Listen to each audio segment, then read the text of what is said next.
Postimpresionismo. Designa el conjunto de estilos pictóricos que sucedieron al impresionismo entre 1875 y 1905 aproximadamente en Francia.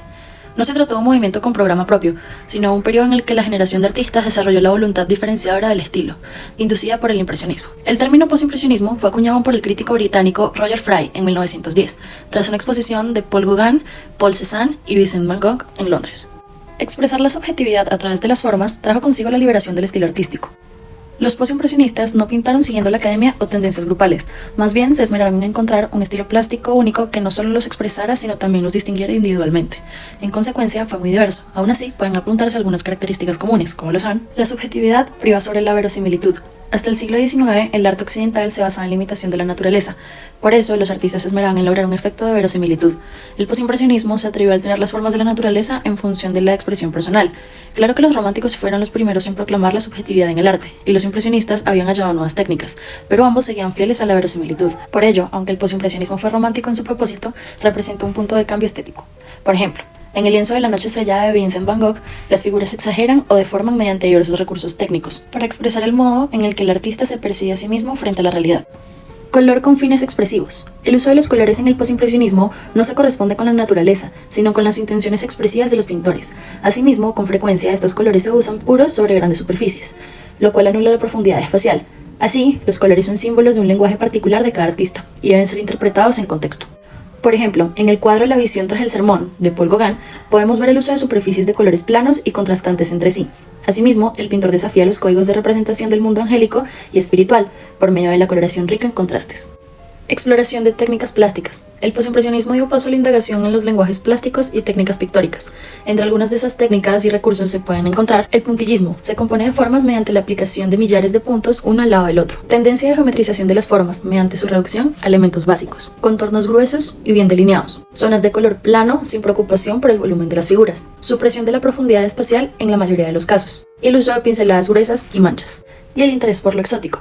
Al igual que el impresionismo, el posimpresionismo mantuvo el interés por el arte exótico, solo que, además del arte japonés, los artistas se interesaron por el arte antiguo de culturas no occidentales, como la egipcia, en el arte popular y en el arte primitivo. Por ejemplo, en el lienzo El mercado de Paul Gauguin, el autor muestra el tema extraído de una cultura no occidental, incluido un sentido diferente de la coloración. Al mismo tiempo, aplica elementos estéticos del arte egipcio. Nótese el torso frontal y la pierna del perfil de los personajes femeninos. Nótese también la representación de los hombres del fondo, que recuerda a los frescos egipcios.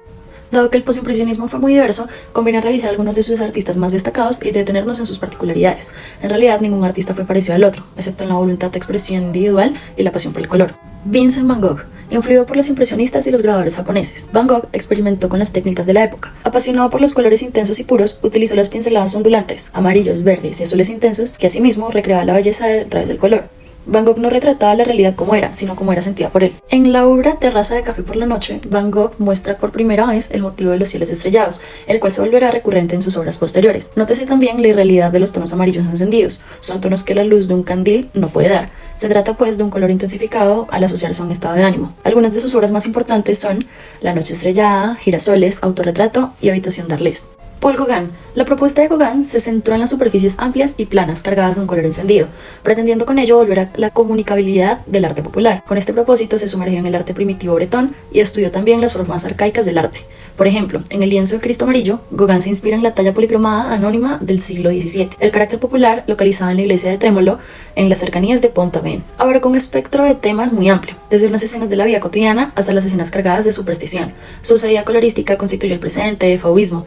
Entre sus principales obras podemos mencionar Mujeres de Tahití, El mercado y La visión tras el sermón. Paul Cézanne se caracterizó por la reducción de las formas de la naturaleza a sus volúmenes geométricos esenciales, como cilindros, conos y esferas. De esta manera, Cézanne se anticipó al cubismo y se convirtió en una referencia. Por ejemplo, en el lienzo Las bañistas, Cézanne hace una síntesis gráfica de los cuerpos hasta aproximarlos a formas cilíndricas. Se interesó también por la luz prismática y la modulación del color, pasando por encima del tradicional claroscuro. Con estos recursos, Cézanne resaltaba las cualidades materiales de la pintura. Algunas de sus obras más conocidas son La mujer de azul, Cestos de manzanas, La casa de María en el camino del Chat-Noir. Henri de Toulouse-Lautrec fue un dibujante, pintor e ilustrador parisino de la transición entre el impresionismo y el posimpresionismo. Su obra llamó la atención tanto por los temas casi siempre en la vida nocturna de París como por el tratamiento técnico. Además, fue un destacado en el arte del cartel. Por ese motivo, su trabajo ejerció una gran influencia en el diseño gráfico del siglo XX. Por su naturaleza de dibujante e ilustrador, su rasgo distintivo fue el uso de la línea notoria, muchas veces corregida o repasada. También se destacó por el uso de los encuadres novedosos y adoptó los elementos elementos de la estampa japonesa. Sus trabajos reúnen la diversidad de formatos y técnicas: pastel o guache sobre cartón, litografía, óleo sobre tela, etc. En la obra, en el Moulin Rouge,